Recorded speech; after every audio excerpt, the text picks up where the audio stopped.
Ay, upo kayo dito sa may unahan kayo. Dito. Meron dito bakante. Dito sa may jacket na ano. Ano ba?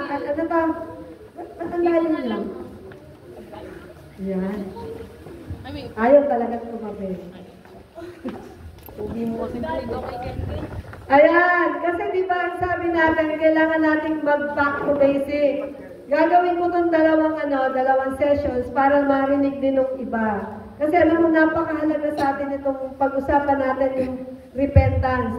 At hanggang hindi natin nauunawaan to, hindi tayo aalis sa topic na ito. Hanggang walang nababago, hanggang hindi natin nakikita sa ating mga sarili na, ay, parang may kulang pa rin talaga ako. Totoo ba ako'y nagsisi? Kaya ngayong umagang to, tayo may magsitayo. Ate, pakiflash ko ang Mark 1:15. Ito kasi, ang nagsalita nito ay ating Panginoon Jesus. Mark 1:15. Sinabi niya, dumating na ang takdang panahon, malapit ng maghari ang Diyos. Kaya magsisi na kayo at talikuran ang inyong mga kasalanan. Paniwalaan ninyo ang magandang balita. Aming Diyos, salamat po sa umagang ito. Kaya ang Panginoon na ibaba namin lahat ng korona meron kami sa iyong paanan. At hayang Panginoon na magkaroon kami ng tunay at wagas na paggalang sa iyo, O Diyos. Ano man ang karumihan sa aming pagkatao, alam namin, Lord, na kami nilinis mo na. Pero ngayong umagang to, Lord, inihiling namin na doblihin mo, Panginoon, yung aming kagustuhan na higit kang makilala at malaman ano yung mensahe mo sa amin ngayong umagang ito. Mangusap ka, Panginoon, sa aming mga puso at ma-realize namin, O God, ano yung kulang sa amin, ano yung dapat pa namin pagsisihan. At kung meron pa kami, Panginoon, na natitira, hayaan mo, Lord, na ngayong umagang ito ay saidin namin ito. Ilagay sa harapan mo at magpakumbaba at magsabing, Panginoon, kami yung mga lingkod, ihanda mo ang mga puso sa tunay na pagmamahal at paggalang at paglilingkod sa iyo. Marami pong salamat, O Diyos, sa pangalan ni Jesus. Amen. Yan. Basahin po natin. Alam mo, ay pause kasi kung minsan ay guilty ako dito. Hindi lang isa o dalawa sa atin guilty. Pag sinabi mong you have the reverence for God, pag sinabi mong meron kang paggalang sa Diyos, sino man na nakatayo, hindi man magaling magturo, hindi man magaling magsalita, you will give all the reverence because what he or she is speaking about is the Word of God. And when you say, di ba sabi natin, in the beginning was the Word, and the Word was with God, and the Word was God. So if you really believe na ang salita na sinasalita ng nasa unahan ay salita ng Diyos, hindi ba marapat na ibigay natin ang pinakamataas na papuri at pagsamba at paggalang sa kanyang salita? Kung minsan tayo nagkukulang, I'm guilty about this. Sometimes, I lack the focus. Maraming pumapasok sa isip. Maraming mga ginagawa ang kaaway, ginugulong ating mga isip. At dumarating yung punto na sinasabi sa atin, wala kang karapatang tumayo diyan.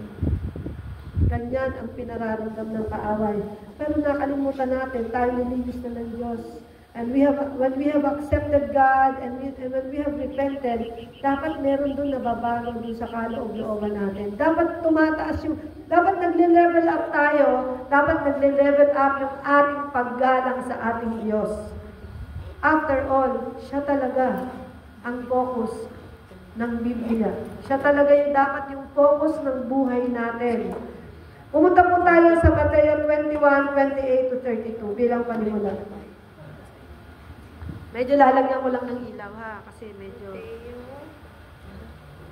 Ayan, Mateo 21:28-32. Ang sabi rito,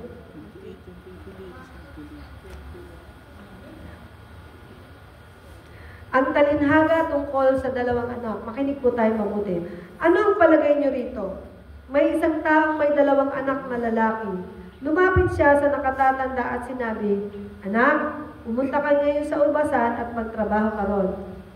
Ayoko po, tugon nito. Ngunit nagbago ito ng pasya at nagtrabaho sa ubasan. At lumapit din ang ama sa ikalawa at ganun din ang kanyang sinabi. At tumugon nito, opo, ngunit hindi naman pumunta sa ubasan.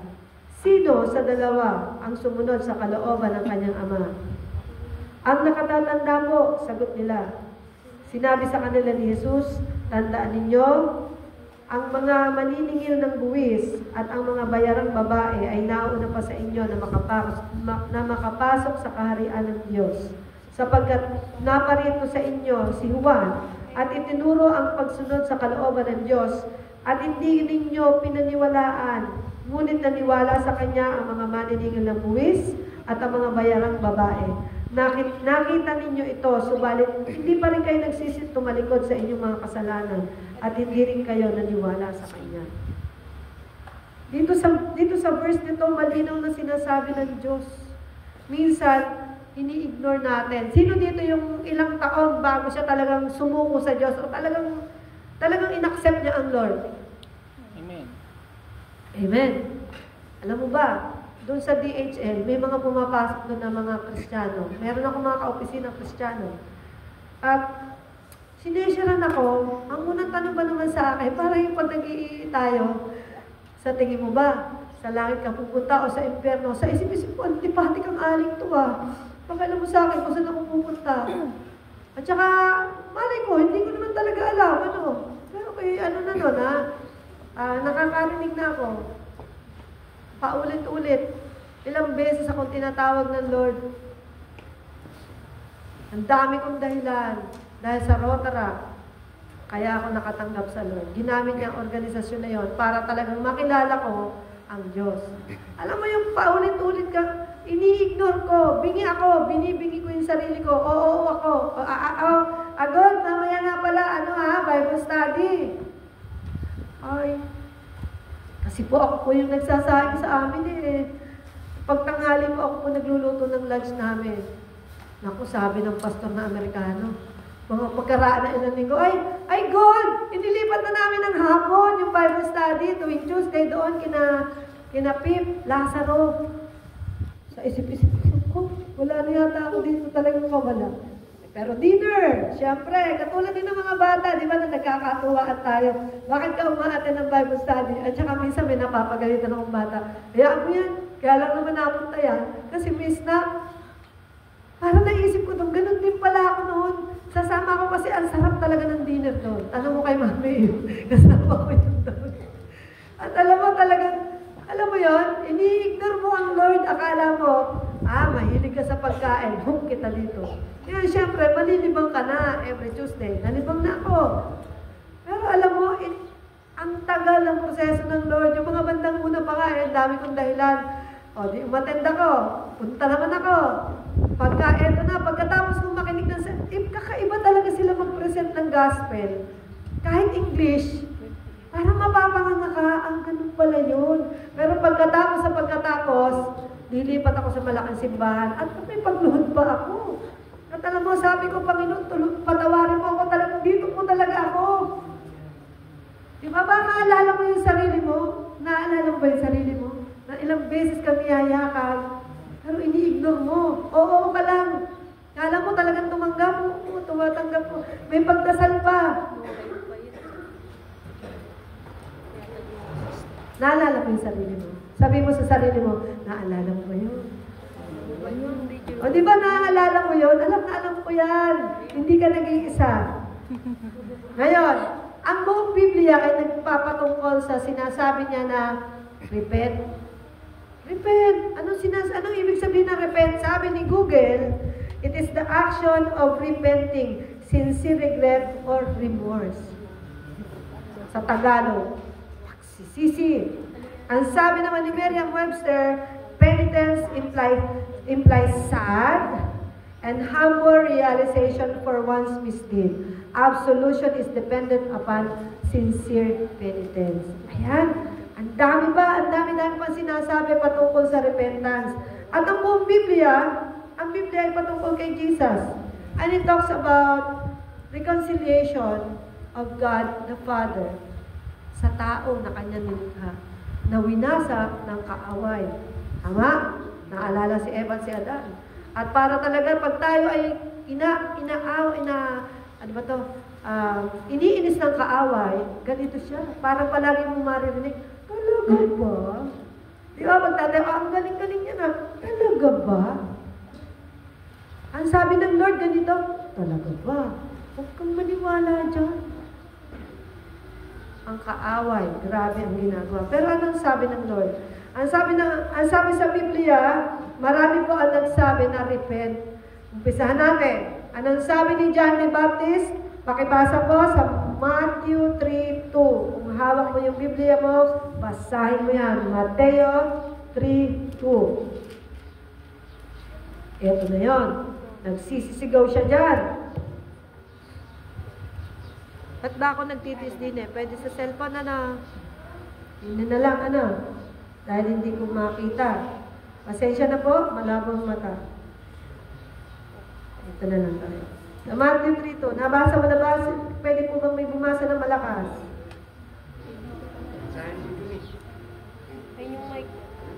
Sige po, pwedeng gumamit ng mic. Eunice, asa na? Asa mic? Ayun, Eunice, Mateo 3:2.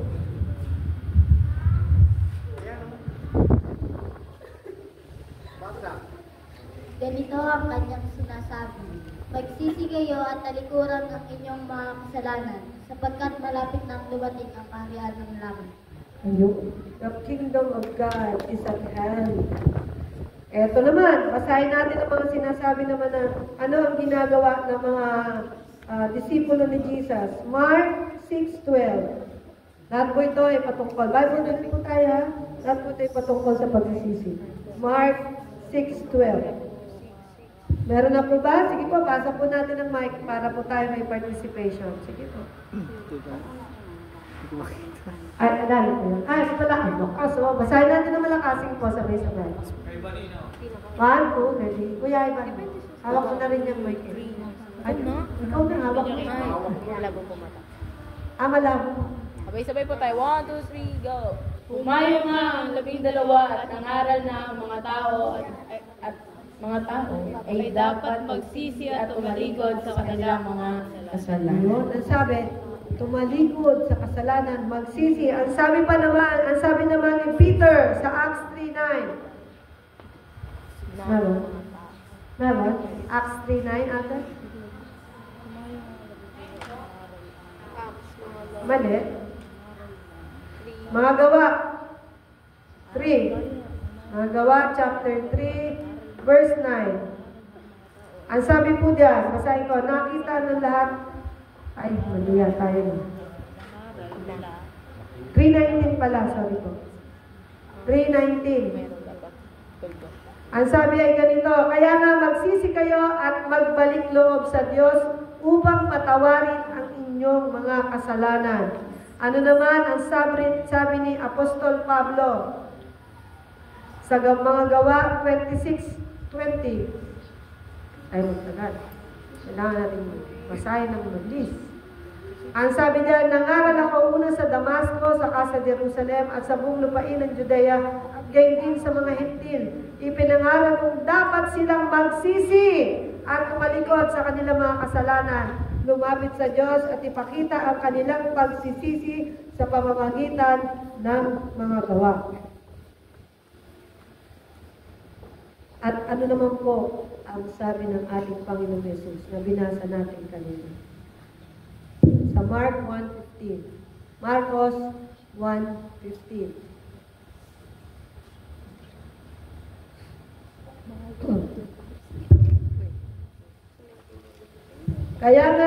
Kaya magsisi na kayo, talikuran ang inyong mga kasalanan, paniwalaan ninyo ang magandang balita. Ang dami-dami nating sinasabi patungkol sa pagsisisi. Ngayon, teka, tingnan natin. Sabihin mo sa akin kung ito ba ay pagsisisi. Lumuluha. Lumuluha sa harapan ng Diyos. Pagsisisi? Agad-agad? It's not emotion, kapatid.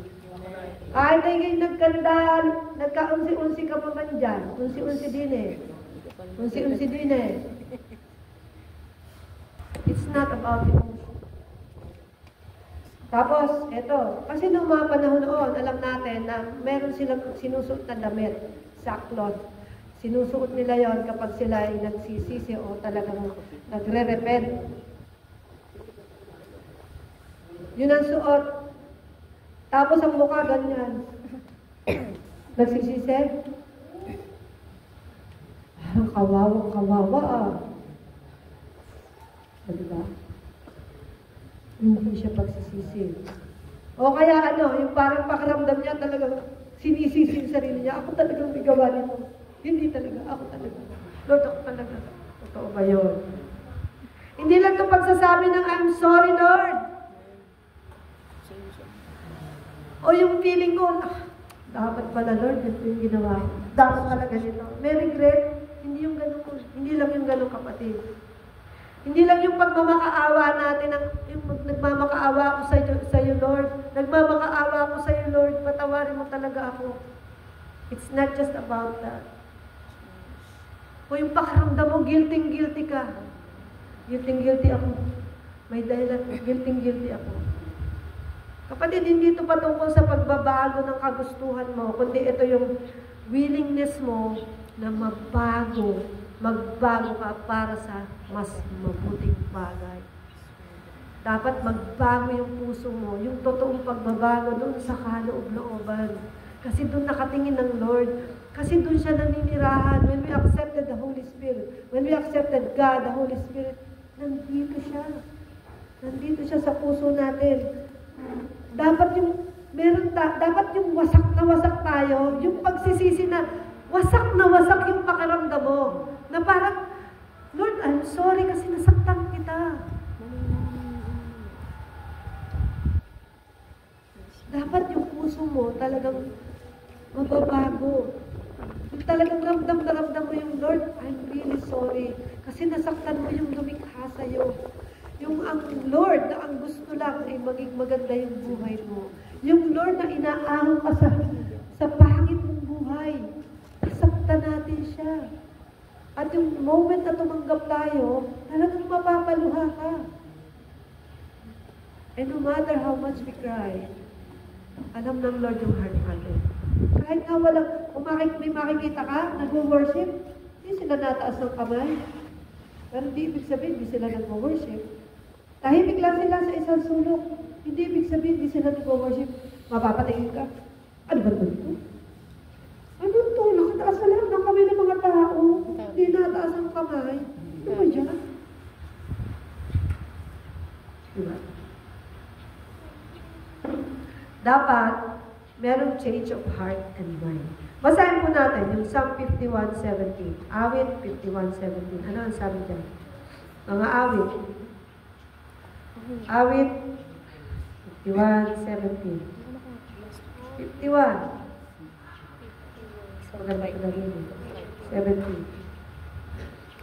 Ang handog ko, O Diyos, na karapat-dapat ay ang pagpapakumbabat pusong matapat. Dapat, kung talagang nagsisisi tayo, dapat may nababago, hindi lang dito sa puso, pati dito sa isip. At dapat nababago yung ating mga asal at hindi lang yung ating pakiramdam. Every time ka nga, iiyak, dapat joyful ka nga eh. Kaya ka lang naiiyak dahil sa sobrang kagalakan mo, naiiyak ka. Pero hindi yung every time na sinasabi mong repentance, hindi yung laging dahil naiiyak ka. Dapat nakikita yon. Dapat yung pagkalungkot natin, nagbubunga ng pagsisising totoo na papatungo sa tunay na kaligtasan. Para dun sa mga sinishira natin, di ba? Nag-a-accept. Nag-a-accept naman. Pero totoo ba yung pag-a-accept nila na yun? Minsan hindi. Kasi ang dami namin na siraan, alam natin yan, ang dami nating napuntahan ng mga bahay-bahay. Pero bumabalik pa rin. Ibig sabihin, nadaan lang natin sa emosyon.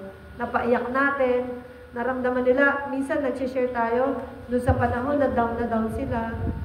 Pero nung di na sila down, di na nila naalala yung pangako nila sa Lord na, Lord, di na mapapahiya ang pangalan mo sa buhay ko. Dapat, kung totoong may pagsisisi at meron tayong repentant heart, dapat, ito yung pakinggan nyo mabuti ha, mag-rebelde kayo, mag-rebelde ako, mag-rebelde tayo sa paggawa ng masama. Hindi tayo mag-rebelde sa Lord. Huwag tayo mag-rebelde sa Lord. Dapat, ang pag-rebelde natin at pangangako natin, hoy, ikaw, hindi ko nababanggitin ang pangalan, masyadong sisikat. Hoy, ikaw, hindi kita paglilingkuran. Ang paglilingkuran ko, yung Diyos ko na buhay. Yung Diyos ko na napakaganda yung plano sa akin. Rebelde na ako sa'yo. Tatalikuran na kita kasalanan, ayoko na sa'yo. Can you imagine if you're doing something that is not right? Ano yung pakiramdam mo? Di ba sisinisisi ka? Lord, I'm sorry po. Lord, sorry sa mga araw na hindi ka una sa buhay ko. Sorry sa mga araw na nilalampas-lampasan ko lang ang Bible. So what? Kahit kausapin ka ni Ate Karin, kahit kausapin ka ni Ojay, kahit sino pa kumausap sa'yo patungkol sa Lord, gama. Dead ba? Pero kung totoo yung pagsisisi na ginawa natin, may mga pagkakataong liliko tayo ng konti. Pero babalik at babalik ka kasi alam mo na totoo yung pagsisisi mo. Na totoo sa puso mo, Lord, I'm so sorry. Decision yan. Dapat, yung old master mo, talikuran mo na yan. Kung ang master mo doon yung paborito mong kasalanan, talikuran mo na yan. Kasi kung totoo kang nagsisi, alam mo dapat ang master mo si Jesus na. Ang master mo ang Lord na. Sa bawat gagawin ko, Lord, tama ba ito? Paminsan-minsan, di ba, mapapaano ka? Kasi naman, nakakalimang naman talaga maglaro. Nakakalimutan natin. Hindi masama maglaro. Pero kapatid, make sure that you have time for God. Make sure that you have time to commune with Him. Make sure that you have time to read His Word. Make sure na maalala mo, ramdamin mo kapatid, yung Bible na yan, ginawa yan, hindi lang para display. Ginawa yan para mangusap sa mga puso natin. Para maintindihan mo, ano ba yung magandang plano mo sa akin, Lord? Lord, dapat pala ako naglilingkod sa'yo. Ang tunay na pagsisisi, pagtalikod sa old master mo. Kapatid, ang tunay na pagsisisi, kapag kinurek ka, humble ka na i-admit na mali ako. It's not just saying, I'm sorry. It is saying that I am sorry, mali ako. There should always be a realization na, oy, mali ako. At pag ikaw ay humarap sa ating Diyos, ay nagpapatira pa at sinasabi mo, with humility, sabi mo, Lord, ito pala yung ginawa ko. Grabe, nakakaya po sa'yo. At kung kaibigan mo ang Lord, pakikipag-usap mo sa Kanya ay isang kaibigan talaga. Na talagang wala kang itatago. Kasi no matter how much we hide, what's inside our heart, He knows it. Amen. Kaya, dapat humble ka na sabihin, Lord, alam mo naman po, ang laman ng puso ko. Kung ito'y narumihan, patawarin mo ako. Tinanggap kita dito eh. Pinapatira kita. Sabi ko, Lord, tinatanggap kita sa buhay ko. Pinapapasok kita sa puso ko. Pinapasok kita, pero ang gulo-gulo. Dapat ikaw yung nandito, pero ang dami ditong nandito. Gumugulo, palayasin mo sila, Lord. Palayasin mo sila. Huwag mong hayaan, bulungan ako ng bulungan ng kaaway. Loser, loser. No. Victorious ako. Victorious ka. Victorious tayo. Kasi tinanggap mo si Jesus. Kapatid, ang tunay na repentance may bunga. Napakaganda bunga. Oh. Dapat, ito yung bagong tipan mo sa Lord. Mag-usap kayo ng Lord, Lord, sa aking pagtanggap sa iyo, Eto na, ang pangako ko, Panginoon, ikaw ay paglilingkuran ko habang ako'y nabubuhay. Standby ka dun sa covenant mo sa Lord. Standby ka dun sa pangako mo sa Panginoon na maglilingkod ako kahit anong season ng buhay mo. Kahit na dinidigdig ka ng kaaway. Amen. Kahit down na down ka. Walang pwedeng umigil sa'yo. Kasi yung Diyos mo hindi na nanawang umunawa sa'yo. Sa'yo, sa akin, sa ating lahat. Kaya yung pangako na yon, dapat pangawakan mo yun. Huwag kang umalis. Mag-standby ka doon. Di ba nga, minsan meron tayo mga pinagdadaanan. Kahit may pinagdadaanan ka, hayain na.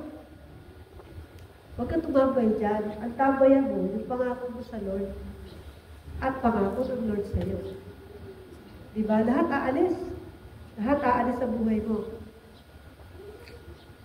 Yung white. Di po, yung white. Yung white. No, yan.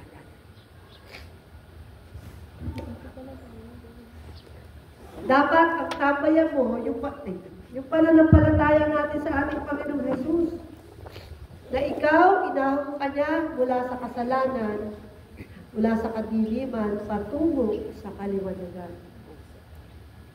Naunawaan po natin. Kasi, minsan nag-iisip ako noon, sabi ko, Lord, bakit parang ang dami-dami na namin sinabi, ang dami na namin pinreach, bakit may mga tao pa rin na talagang dumadating sa punto na pag eto na yung problema, tumatalikod. Pag pinakitang katisog-tisog, hindi na lahat sisimba.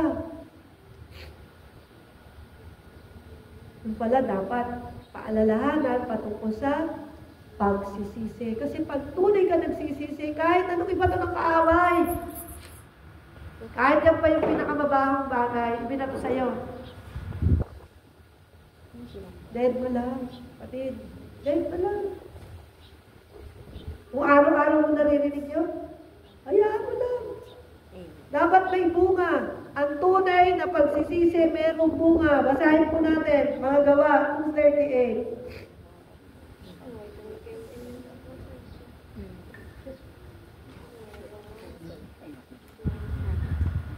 Mga Gawa 2.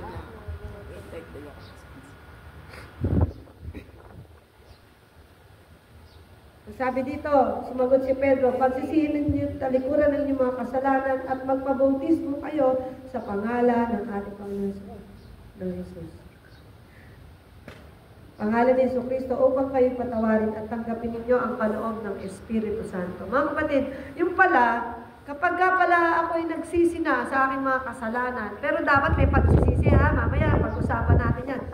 Dapat pala kasunod na magpapabautismo na ako, hindi ko yung patatagalin.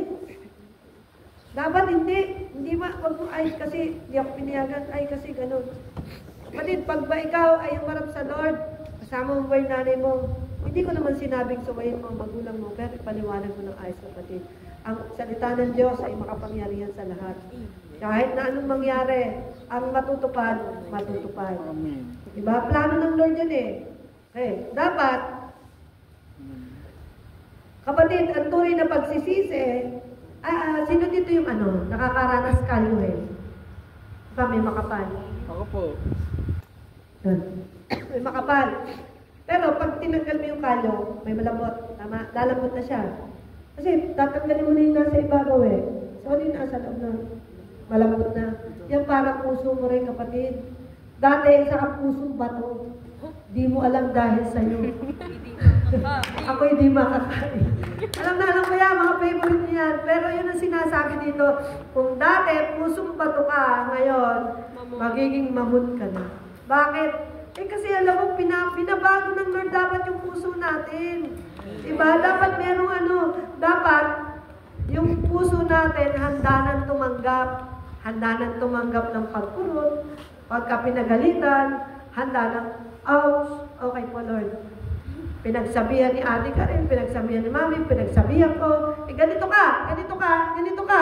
Agoy. Atin dyan.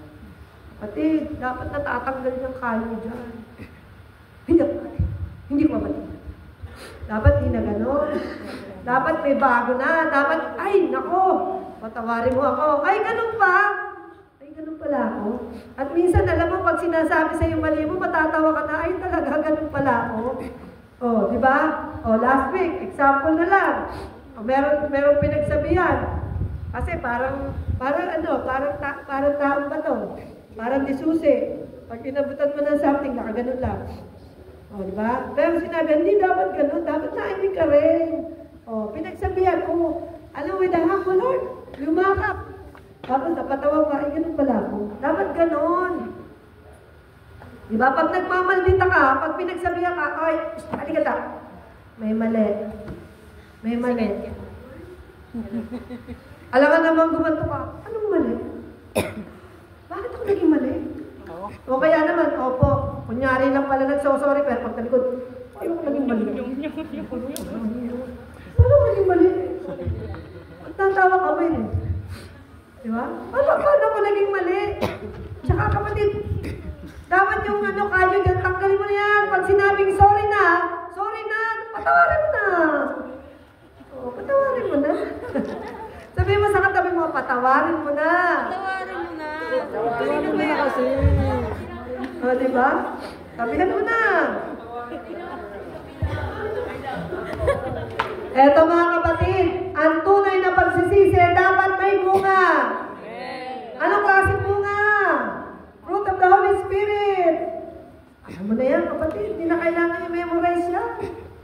Diba? Hindi natin kailangan isa-isahin niya kasi hindi naman yun yung topic natin. Ang topic natin ngayon, pagsisisi. Kaya kapatid, sabi mo sa katabi mo, magsisi ka na. Magsisi ka.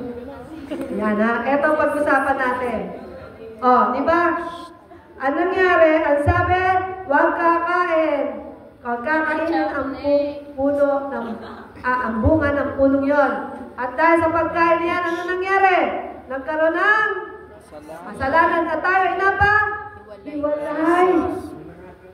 Pero pag kaya tayo ay tinawag ng Diyos para mag-repent, para magkaroon kayo ng pagbabalikan. Parang naalala ko ng word na doon, nagkabalikan na sila. Natuwa ako doon. Isang bata nagsabing nagkabalikan na sila. Hindi ibig sabihin nito, nagkabalikan na kung ano na, kundi friends na uli sila. Di ba? Di ba? Friends na uli sila. Kasi alam mo, ang enemy, dinidistort niya. Sinisira niya yung magandang plano ng Diyos. Pero dahil nagsisi ka, kapatid, tandaan mo, magkakaroon ng restoration. Magkakaroon ng restoration. Tama? Ang sabi niya, magkakaroon ng, yung original plan ng Lord sa'yo, ibabalik niya yun. Magkaroon ka ng communion with God. Wow. Parang sasabihin mo, Lord, pati na tayo. Hindi na pala ako salbahe. Eto na pala ako, nagsisisi po ako ng buong puso at ng buong puso at aking buhay ibibigay ko sa iyo. Ganun dapat yung nararamdaman natin. Ganun dapat yun. Dapat yung puso mo nagpo-produce na ng good work dahil nagkasala ka na. Ay, nagkasala. Sorry. Mali. Nagsisi ka na sa pagkakasala mo. Bakit ganun? Nagsisi ka na. Dahil merong pagsisisi na totoong pagsisisi na nangyari, ay dapat kapatid, yung puso mo, magagandang bagay na yung nabubukas sa bibig mo. Diba? Pag sinabi mo, Lord, ikaw ay tinatanggap ko na sa aking puso, sa aking buhay, ako'y nagsisisi. Kapatid, kapag merong sinabi mong repentance, dapat naghihilat ng galit dyan sa puso mo. Mag-heal na yan. Kung yan, no pa. Kani, 15, 20, 16, 20, 17. Taon-taon kailangan mag-sorry sa'yo. Ano ba yan? Walang katapusan. Gaano katagal pa? Ilang beses pa mag-sorry, ilang beses pa luluhod. Sa GC ko na lang po ilalagay yung mga verses. Gusto ko kasi siyang gusto ko siyang ramdamin mo ng gusto.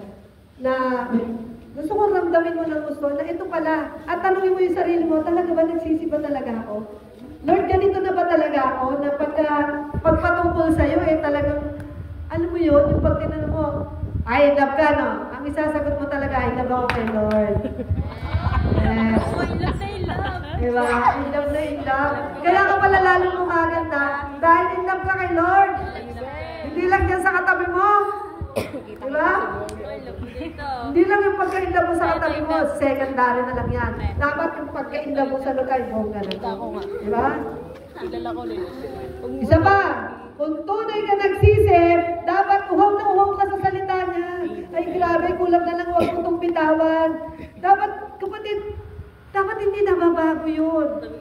Dapat, kahit anong season ng buhay mo, masaya, malungkot, may pera o wala, puyat ka man o sobra sa tulog, hindi dapat nagbabago yung pagkauhaw natin sa salita ng Diyos. Yung parang tipong, nakasalang chapter na ba ako? Naku, naandun na ako eh. Tsaka kung minsan, alam mo yun, hindi mo napapansin, kalahati na pala ng Biblia, nabasa mo. Sabi nga ni Pastor Jake, 1 linggo, natapos niya to. Ganun siya kalupit. Yung pagkauhaw niya sa Lord, nung magsisi siya sa kasalanan niya, sa pagtalikod niya sa pagpapastor niya and everything. Grabe yung pagkauhaw niya. Dahil ang tunay na pagsisisi, dapat talaga may bunga yan. At isa sa bunga yan, yung talagang uhaw na uhaw ka. Gutom na gutom ka sa salita ng Diyos. At kapatid, ang tunay na pagsisisi, ang ibig sabihin, magkakaroon ng pagbabalik loob ka na sa talaga sa Diyos. Sino dito yung naaalala pa nung salbahe-salbahe pa siya? Taas ang kamay. Kasi ito yung... Ayan. Ang taas si Ken. Ito, another audio in the making natin. Sabi ko nga sa inyo, ito isang bata na dinideklara na natin na magiging mala-audio yung natin. Alam mo yun? Yung tipong in love sa Lord, ganyan. Oh, bahala sila. Diba? Bahala yung mga nahabol, huyo. No? Huyo talaga. Ayan. Isa pa. Marami nagtatanong, bakit ikaw? Bakit ikaw pinili ng Lord? Para tawagin na magsisi. Bakit? Sige nga. Bakit ikaw? Tanong mo yung sarili mo, Lord, bakit ako? Bakit ako? Kasi special ka. Kumbaga sa ice cream, kumbaga sa halo-halo, may ice cream on top. Tama? Special ka, meron kang siopaw, ikaw ay isang siopaw na may pulang wood sa gitna. Meron ka mga kung ano-anong lahok. Ibig sabihin, God knows you. God knows you. Oh. Paano mo naman malalaman na talaga nagsisi ka? Sige nga. Mami ko na, paano ko ba malalaman? Baka naman di pa talaga ako nagsisi. Pwede ba mamaya, pwede ba sa next week ulitin mo to? Baka kasi nalilimutan ko. Alam niyo po, kami mga pastors na uma-attend ng THDP, yung Total Human Development, nakakahambol. Kasi naisip namin, minsan naisip mo, meron nga nagpaparibaptize. Kasi upon realization na kulang pala yung naibigay ko. Meron pa pala natira. Meron pa pala akong backlog. Meron pa pala doon sa kasulok-sulukan ng puso ko pala, hindi ko pala nasuko sa iyo lahat, Lord. But this time, sinuko ko na sa iyo to lahat. Baka naman pwede, Lord, magpaparibaptize ako. Si Jari, nagparibaptize. Bakit? Kasi higit niyang nauunawaan ngayon ang kahalagahan ng kanyang pagtanggap sa atin. Kasi noon, tanggap-tanggapan na siguro, natulak lang. Hoy, sino dito mga natulak lang magpa-water baptize? Kasi lahat nagpapabaptize na ako na lang matitira. Ano yun? Pagka nagkakakwentuhan, oh, di ba? Ang sarap ng pakiramdam. Wala ako nun ah. Parang dapat ako na. Di ba naman nagmamadali kahit hindi pinayagan ng magulang? Ang Diyos may appointed time. Bantayan po natin ang ating sarili. Kasi kung talagang meron talagang pagsisisi na nangyari, hindi ka magiging katulad ni Uzziah, inutusan. Diba? At sino yung nakakaalam ng kwento na napahawak siya doon sa Ark of the Covenant? Diba? May istorya doon. Sa 2 Chronicles 26:16-19. Napahawak siya. Basahin natin para Gusto kong pag hindi nyo pa yung nabasa, basahin nyo po yan para maintindihan nyo yung pinapagawa ng Lord. Ang Lord kasi specific. Sa mga pinagagawa niya sa atin, specific siya. 2 Chronicles, ikalawang Chronica pala. 2 Chronicles 26. Kain po natin. 16 to 19. Tungkol to kay Uzzias. Pinarusahan si Uzzias dahil sa kapalaluan. Pag tunay po tayo nagsisi, dapat hindi na tayo hambog. Hindi na tayo napakayabang. Pag kinukurek, ay magpakorek. Pagka sinasabihin ng gano'n, ay magpakorek. Hindi pwede yun. Dapat tanggal ang pride. Ito, sabi dito, pinarusahan si Uzzias dahil sa kapalaluan. Subalit nang maging makapangyarihan si Uzzias, dahil may power ka na, alam mo na, andyan na si Lord sa'yo, naging palalo siya na siyang naging dahilan ng kanyang pagbagsak. Pag po tayo naging palalo, babagsak talaga tayo ng Lord. Nilapastangan niya ang Diyos niyang si Yahweh nang pumasok siya sa templo upang maghandog sa altar na sunugan ng insenso. Pakinggan niyo ito mabuti ha. Sinundan siya ng paring si Azarias, kasama ang 80 matatapang na pari ni Yahweh. Nang makita siya ay sinabi nila, Haring Uzzias, wala po kayong karapatang magsunog ng insenso para kay Yahweh. Tanging ang mga pari mula sa angka ni Aaron lamang ang inatasan ng Diyos sa katungkulang ito. Lumabas na kayo dito sa banal na dako. Nagkasala kayo sa ginawa ninyong yan. Hindi sinang-ayunan ng Panginoong Yahweh ang ginagawa ninyo. Nagalit si Haring Uzzias sa mga pari. Siya ay nakatayo noon sa tabi ng altar sa nasunugan ng insenso. Ngunit ng sandaling iyon ay nagkaroon siya ng sakit sa balat na parang ketong sa lupo. Nang makita ni Azarias at ng mga pari ang nangyari kay Uzzias, pinalabas nila ito agad. Hindi naman ito tumuto sapagkat naramdaman siya yung pinarurusahan ni Yahweh. Yun doon lang siya nagpakumbaba. Naramdaman na niya eh. Hindi na gumaling ang sakit niya sa balat hanggang sa siya'y mamatay. Pagka may ketong binubukod, alam mo yung ketong, yan ay mga kasalanan. Maituturing natin ang mga kasalanan. So, dapat, bantayan natin yung sarili natin. Ito yan ha, siguraduhin mo na totoo yung pagsisisi mo. Dapat wala diyang pride. Tanggalin ang pride. Kuminsan nga, kahit na pinagtatawanan na tayo, yung mga born again na yan. Walang pride. Yun mo, inaway-away na. Maya-maya, kasama pa rin nila. Binibigyan pa ng pagkain. Ganyan sila talaga. Ba't ganyan yung mga born again yan? Ba't ganyan yung mga tagasunod ni Jesus? Kasi yun yung dapat na nakikita sa atin. Na kahit ano pang kasalbahiyang ginagawa sa atin, mahalin ang hindi kamahal-mahal. Tama? Tama? Pangalawa, kung totoo ha, na talagang mayroong pagsisisi na nangyari, dapat kumpleto ang ating pagsunod. Hindi partial. Hindi unti-unti. Sabi ng pastor, tayo mo'y magbasa ng Bible. Kung hindi ka pa marunong mag-devotion, basahin mo yan. At kapatid, pag may nangusap sa'yo, isulat mo yan. Sabi mo, alam niyo? Ayoko mo. Tayo po ay iniimbitahan tuwing Wednesday. Umatin po tayo ng ating prayer meeting. Ay, atin. Feeling ko na nga lang yung, ay Wednesday, gabi na ako na-uwi. O kaya naman, pagod na ako talaga. Diba? Ang sarap naman magpahinga sa presensya ng Lord. At tayo naman nagkukwentuhan din. At nagpapalakasan ng loob. Kapatid, ang Wednesday po, hindi lang po siya ordinaryong service. Hindi siya ordinaryong pagsasama-sama ng mga mahilig lang magdasal. Hindi po. Sa pag-aaral natin, sa ating pag-aaralan ng THD, marirealize mo yan. At maniwala ka kapatid, ang Wednesday natin will never be the same again. Sobra. Talaga, promise. Excited ako dito. Kaya sinasabi ko sa ating Pastor Melvin, na magkakaroon ng pagbabago ko yan. Dahil tayo, ever since naman ang pakilala natin, we are a Bible-based church. If we are a Bible-based church, so what are our bases? Ano ang ating basihan sa ating paglilingkod? Siyempre, ang Lord, ang Biblia. Tama po ba? Tandaan natin, partial obedience, incomplete obedience is disobedience. Bantayan po natin ang ating katamaran.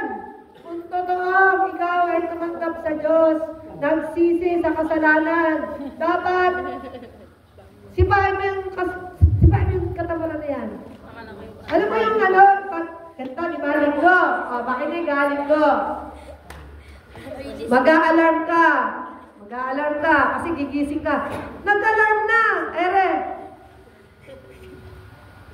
O, di i-snooze mo muna yan. Alam niyo i-snooze? O, mag-a-alarm mo yan maya-maya. Kapatid, pag ginising ka na, gising na! Bango na! O, guilty. Guilty ako dyan. Kasi ano, gising na ako. Dahil hinuhin ako, higa ulit. Ayan na. Nagliwanag na ang mundo. Nung sabi mo, Lord, bukas, gigising akong madaling araw. Mananalangin ako sa'yo, Lord. Talagang todo na to. Pagpe-pray ko yung aking buong church, ganyan, lahat ng mga miyembro, etc., ang aming bansa. Ay, pagkalamig eh. Magigising. Lord, pwede mamaya na lang. Hindi mo nagagalit ang Lord. Naaalala, alam naman niya rin yung ating ano. Pero dahil sabi nga, pagka mangako sa Lord, ay gawin mo. No. Okay, dapat naglilingkod ka sa Lord out of reverence. Out of love. Hindi dahil takot ka kay Ate Karin, takot ka kay Mami Gold. Pag hindi natin ininis ang church, lagot tayo.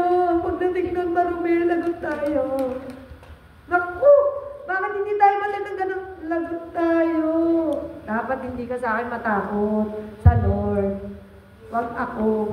Hindi po ako naka-attend, Mami God. I'm sorry po. Huwag ka sa akin mag-sorry. Ipaalam mo lang sa akin, hindi po ako naka-attend kasi po ganito. Okay, ganun ba? Magsusuri ka sa akin, huwag ka na mag-sorry sa akin. Hindi ako si Lord. Ako si Gold. Hindi ako si Lord. Hindi ako si God. Tama ba? Malapit na tayo matapos. Dapat bantayan natin yung sarili natin. Baka ang pinagsisilbahan natin, sarili natin. Ha? Tapos, ganito. Dapat yung pagkainit natin sa Lord, di ba, tumanggap ka na sa Lord, nagsisi ka na. Totoo na ito, Mami Gold, nagsisi na po talaga ako. Dapat bantayan mo yung sarili mo. Dapat may i-reveal sa iyo ang Lord. Dapat yung pagmamahal at pagkakilala mo sa Lord ay mas matindi na. Diba? Ang Lord specific siya. May specific instruction. And when we do not do the specific instruction of God, ay nagkakasala tayo niyan. Tama? May instruction. Hindi naman malupit ang Lord. May mga bagay na kailangan natin gawin. Ito lagi natin sinasabi. Dapat yung pag nag-alay ka sa Lord, dapat yung dapat yung best. Kung walang halaga, ang inalay mo sa Lord ay walang kwenta yun. 2 Samuel, makibasa po, 2 Samuel. Yan, dahil ko ito naririnig doon kay Pastor Melvin noon, ate. 2 Samuel. Ayan, 1 Samuel 24, talaga yan, lagi niya sinasabi.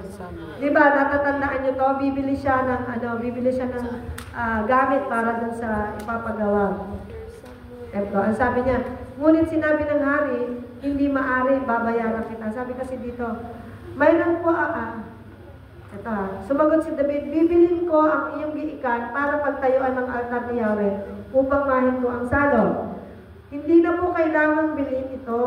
Gamitin na po ninyo sa paghahandog. Tugon naman ni Arauna. Sinabi pa niya, mayroon po akong mga toro dito. Ito po ang inyong ihandog. Ang kariton po naman ito at mga pamatok ay gawin na ninyong panggatong. Nang magbigay ng lahat ng ito ay dinugtong pa niya, maging kalugod-lugod daw ang inyong handog kay Yahweh na inyong Diyos. Ito ang sabi ng Lord. Ngunit sinabi ng hari, ni Haring David, hindi maaari, babayaran kita sapagkat hindi ako maghahandog kay Yahweh ng anumang walang halaga sa akin. Kapatid, pag magbibigay tayo sa Lord, dapat yung mahalaga sa atin. Mahalaga ba sa iyo? Yung boses mo. Sabi, ang ganda ng boses nito Mahalaga yan sa iyo?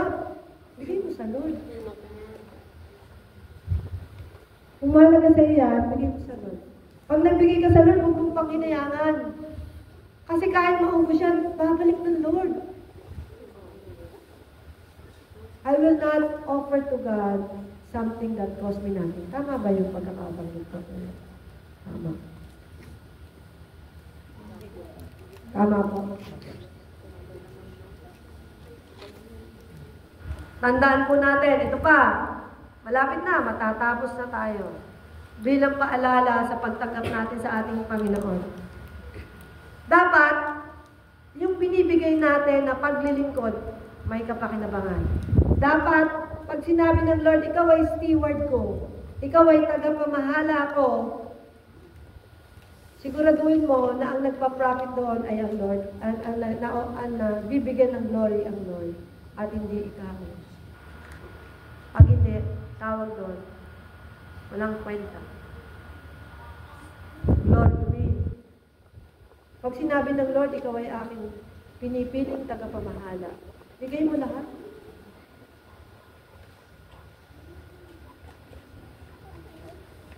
Sa kapatid, dahil tumanggap ka na sa Lord, pag sinare mo siya, dahil nagsisi ka na talaga, pag nag-share ka sa kapwa mo na hindi nakakakilala sa Lord, dapat ang makita niya at marinig niya yung katotohanan galing sa puso mo, hindi sa bibig mo. Ang sabi mo, kasi ganito, dapat maglingkod ka, dapat magpatawad ka. Eh, ikaw nga, hindi mo napapatawad yung kapitbahay mo. Sabi mo, magpatawad ka, tapos pati na ba sila? Ba't na wala? Diba? Dapat ganun. Mababarangay kita. Ang ganda ng term, barangay compound. Huwag ka magkamali ng salita, barangay compound ka. Dapat po, okay dapat alam natin yung consequences ng hindi natin pagsunod sa Diyos. Kung talagang tinanggap mo na ang Diyos, kung talagang nagsisi ka na, dapat alam mo yung consequence ng hindi mo pagsunod sa Lord. Nang hindi mo pag-obey sa pinagagawa niya sa'yo. Alam mo, tinawag ka sa mga bagay-bagay na ito, pero hindi ka makasunod. Lagi kang stop. Laging sabi ng Lord, Arnemar, get set, go! Ay, ito ka. O, humakbak nga ako. Wala na. Para ka naging slow motion. Susunod naman ako, Lord. Lord, pwede miya na lang. Diba? Ano ba yun? Dapat pag sinabi ng Lord, oh! Ngayon na! Takbo! Nagmamadali pa! Unahan! Marami tayong kasama. Sa umpisa, kasama namin. Sabi namin, ate, takbo na tayo! Takbuhan na kami. Ayun na, napagod. Nahando na kami, nasa dulo na kami. Nandun na tayo. Sila, anong yari?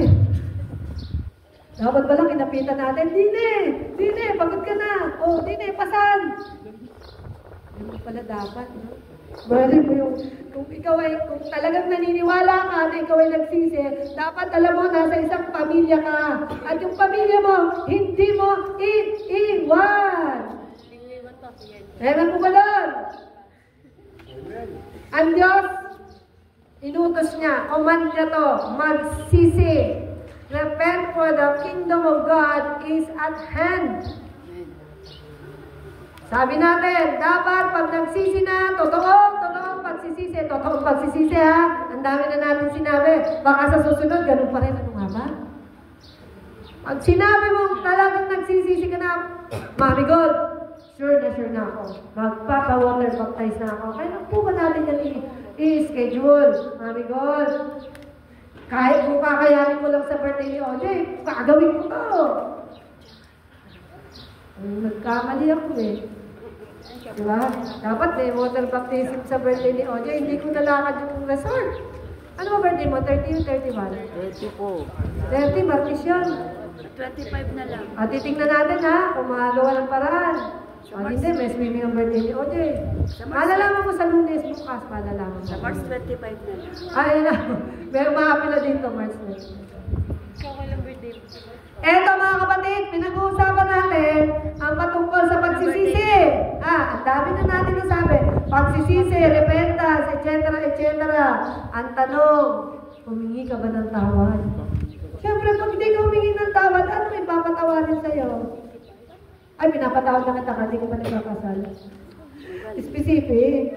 Pagka talaga totoo nagsisisi ka, Lord, ganito po ako eh. Ito po ako. Ito po ako. Eh, alam naman na ng Lord dyan. Alam na ng Lord dyan. Kailangan hingi ka ng tawad, Lord. Pwede po ba akong humingi na ng tawad dito? Nakakapagod kaya magkasala. Amen? Nakakapagod yung takbo ka ng takbo parang walang pupuntahan. Nakakapagod yan, kapatid. So, ang Bible, meron siyang bilin, magsisi sa kasalanan. At ang sabi nito, agad-agad. Baka dumating na ang Lord. Baka sabi ng Lord, at paparating na ako. Baka nasa panaginip po, sinabi ng Lord, darating na siya. So kung sinabi na ng Lord, sabi niya, malapit na akong dumating. Malapit na. Nararamdaman na natin ang birth pains na nangyayari sa mundo. Malapit na. Kaya isa lang mahiling ko, kapatid, yung pagsisisi natin dapat totoo.